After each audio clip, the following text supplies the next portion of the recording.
Ladies and gentlemen, it's time once again to predict the ban list. I was actually going to make this video next week, but the video I wanted to upload this week is turning out to be an editing nightmare. So we're doing it now. First off, with Forbidden is Red Eye's Dark Dragoon. Dark Dragoon has one of the best forms of protection, being both untargetable and indestructible to card effects, while also being a negate and double pop on top of it. And the way that people get this out most of the time is Verte Anaconda to send their Red Eyes Fusion from the deck. Or if they draw into the Red Eyes Fusion, they just immediately play it. Without Dragoon, Verte Anaconda becomes an extender for fusion decks, and Red Eyes Fusion becomes largely irrelevant to the game, unless if you are unfortunate enough to face the Red Eyes FTK.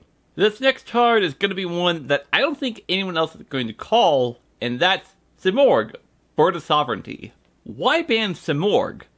Not only because of the barrier statue of Stormwinds, but also can summon out Mist Valley Apex Avian, and it's the ease of access to get to that in Tri-Brigade. They can just build up their graveyard by linking into a bunch of monsters, and then just banishing all the monsters to go into Simorgh on top of whatever else they may set up. Or they can just sit on an untargetable Simorgh while also summoning out anything else that they need, which also can't be targeted. Titan Ring and Dragon Link, starting off with Guard Dragon LP. Like I've mentioned in previous videos, Guard Dragon LP is a 1-for-1 trade that can summon from the deck, which is the best place in the game to summon a card from. And even if it gets Asher Impermed, Dragon Link players just kind of shrug it off and continue on with their plays like normal because Dragon Link is just that consistent. Last card to be banned is Dragoonity Romulus. Romulus isn't a 1-for-1 trade like LP is, but it can search out a Dragoonity Spell or Trap and Dragon Ravine. Searching out field spell cards isn't anything new to Link monsters, but Romulus searches out Dragon Ravine, which can then be used to send Observator Dragon to the graveyard to then search out rocket monsters. And I don't think hitting Dragon Ravine itself is the correct move, because Romulus can still search out a spell or trap card that has Dragoonity in its name, like Divine Lance, which is another combo in and of itself. But they may or may not hit Romulus purely because of the Dragoonity support that just came out, but we'll see. Limits! First limit is Striker Dragon. Like I said, Link monsters searching out field spell cards is not anything new, but Striker Dragon combos very well with Rocket Recharger, which can then extend combos even more in Dragon Link. Hitting it to 1 means you can't special summon it twice for Guard Dragon plays. To round out Dragon Link hits, Quick Launch to 1. The fact that Quick Launch is not once per turn is silly enough. The fact that it's a quick play is absolutely bonkers. The play generally goes like this. Activate Quick Launch, Chain Ash, Chain Quick Launch. Ah.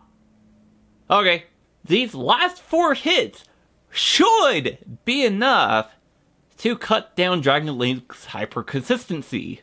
Now for the hard part of this video as we talk about one of my favorite decks, namely Invoked and putting Meltdown to 1. Putting Meltdown to 1 would mean that you only have 1 card to use to search out Alistair if you haven't drawn it already, in which most Invoked players do. Neither Servant should be taken down to 1 for basically the same reason. Sending an extra deck monster while also searching out another monster from the main deck is kind of absurd.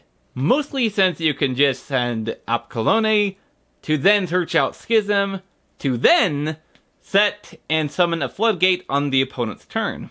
But this may not be a route Konami wants to go, purely because of Megatons coming out this year. Okay, Konami. Meet me in the middle for this next one. Mystic Mine. Hit it to 1 at least. It's annoying at best, and at worst drives off newcomers to the game when you just have a Mystic Mine that you sit on, and the opponent has a bunch of back row just to make sure that you don't out the Mystic Mine.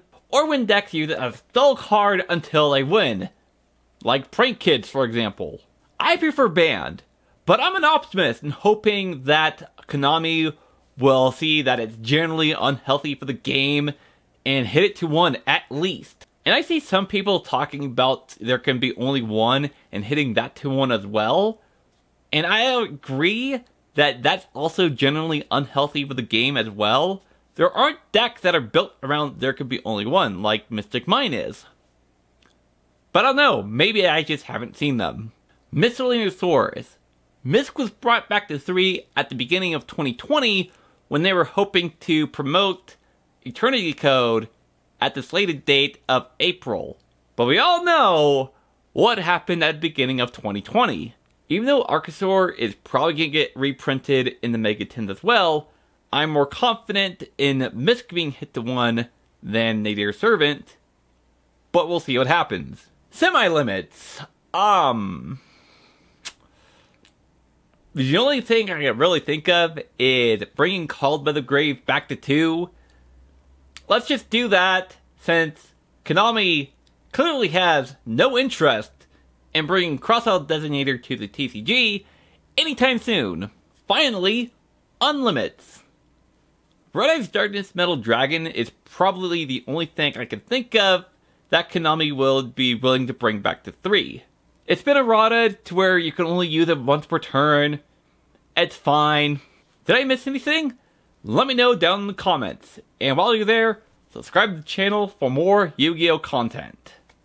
If you're subscribed to the channel because of Digimon, don't worry, I have things planned for you too. Until then, my name is Brent, I am Maxed Out Weird, this is Lilith, she's a long furry, and we'll see you all next time. Peace.